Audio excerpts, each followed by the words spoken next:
اللہ قبول کر لے تو بخشش کے لیے کافی ہے، بخشش کے لیے کافی ہے۔ وَقَضَىٰ رَبُّكَ أَلَّا تَعْبُدُوا إِلَّا إِيَّاهُ وَبِالْوَالِدَيْنِ إِحْسَانًا، اور تمہارے رب نے فیصلہ فرما دیا کہ عبادت صرف اپنے رب کی کرنی ہے، اور عبادت کے بعد اپنے والدین کی فرما برداری اور ان کے ساتھ حسن سلوک کرنا ہے۔ ہم کتنا حسن سلوک کرتے ہیں؟ حسن سلوک کسے کہا جاتا ہے؟ اگر ماں باپ کسی کام کو پیار سے کہتے ہیں وہ مان لینا، یہ فرما برداری نہیں ہے، حسن سلوک اس کا نام نہیں ہے۔ اگر باپ کڑوے لہجے میں بھی کہے اور وہ بات تیرے دل کو چیرتی چلی جائے، اسے برداشت کر لینا، یہ ماں باپ کی فرما برداری ہے۔ میٹھی باتیں تو سب برداشت کر لیتے ہیں، اگر کڑوی برداشت کر رہے ہو تب فرما بردار ہو۔ جی ہاں، کڑوی برداشت کرنے کے نتیجے، اگر باپ کہتے سنا نہیں تو نے اتنی رات کو کہاں تھا، تو کہتا تمہیں یہی کام ہے، حساب ہی لیتے رہتے ہو۔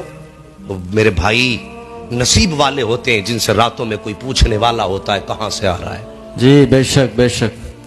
جس دن یہ چلے گئے اور تو آدھی رات کو آئے گا، کوئی تجھ سے پوچھنے والا نہیں ہوگا کہ اب تب کہاں تھا، تو خدا کی قسم تیری آنکھیں روئیں گی اس دن، اور اس دن احساس ہوگا کاش آج ٹوکنے والا باپ موجود ہوتا، آج حساب لینے والی ماں ہوتی، تب تجھے پتا چلے گا یہ کتنی بڑی دولت ہے۔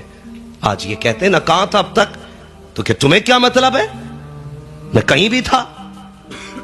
اگلا جملہ بہت کڑوا جوان اپنے ماں باپ کو جواب میں جو کہا کرتے ہیں اکثر، بس وہ باتیں اکثر ہم لوگ کہتے بات بات میں، تم نے ہمارے لیے کیا کیا پوری زندگی میں؟ تو نے اگر 10,000 روپے کما لی تو ان سے پوچھ رہا تم نے ہمارے لیے کیا کیا، اور انہوں نے زندگی تیرے نام کر دی، پھر بھی پوچھ رہا کیا کیا؟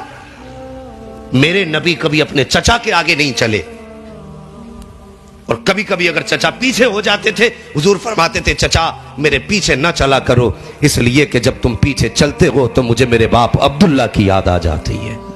بے شک، سبحان اللہ سبحان اللہ۔ اپنے چچا کو نبی نے پیچھے نہ چلنے دیا، اور آج بیٹا باپ کے آگے کود کے چل رہا ہے، شرم نہیں آتی؟ اللہ توفیق دے، ان کی عزت کر لو، ان کی قدر کر لو، یہ دنیا میں جنت ہے۔ اگر یہ راضی ہیں تو رب راضی ہے، یہ ناراض ہیں تو رب ناراض ہے۔ جی حق۔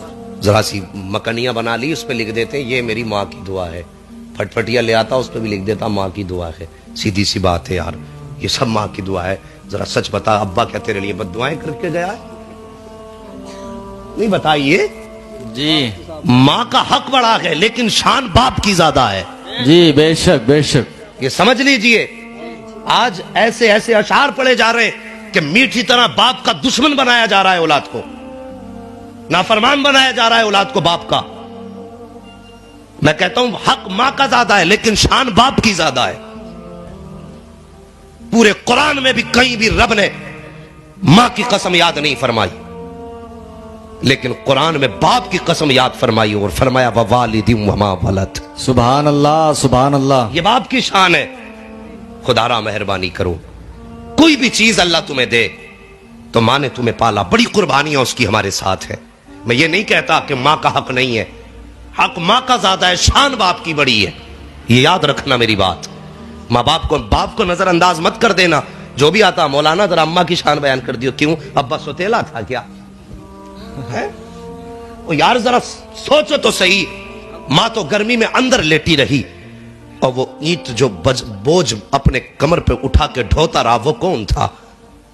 جی جس نے اوور ٹائم ڈیوٹیاں کی تیرے لیے وہ کون تھا؟ بے شک بے شک۔ جو کئی دن تیرے قرض اتارنے کے لیے گھر نہ لوٹا وہ کون تھا؟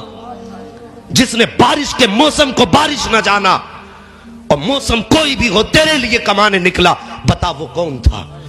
خدا کی قسم جواب یہی آئے گا، جو بارش میں بھی جاتا رہا وہ باپ تھا، جو بوجھ اٹھاتا رہا وہ باپ تھا، جو کئی دن گھر سے باہر رہا وہ باپ تھا، جو لوگوں کی گالیاں کھاتا رہا وہ باپ تھا، جو چلتے سورج کو سہتا رہا وہ باپ تھا، جو گرم دھوپ کے گرم لتھیڑوں کو سہتا رہا وہ باپ تھا، ہر تانے کو سہا جس نے وہ باپ تھا، ہر رسوائی کو سہا جس نے وہ باپ تھا، ہر درد کو سہا جس نے وہ باپ تھا، خون پسینہ ایک کر کے تیرے حلق سے لقمے بنا کے اتارا جس نے وہ باپ تھا، اور جس نے اپنی جوانی گھٹی میں ملا کے تجھے پلائی ہے وہ باپ تھا۔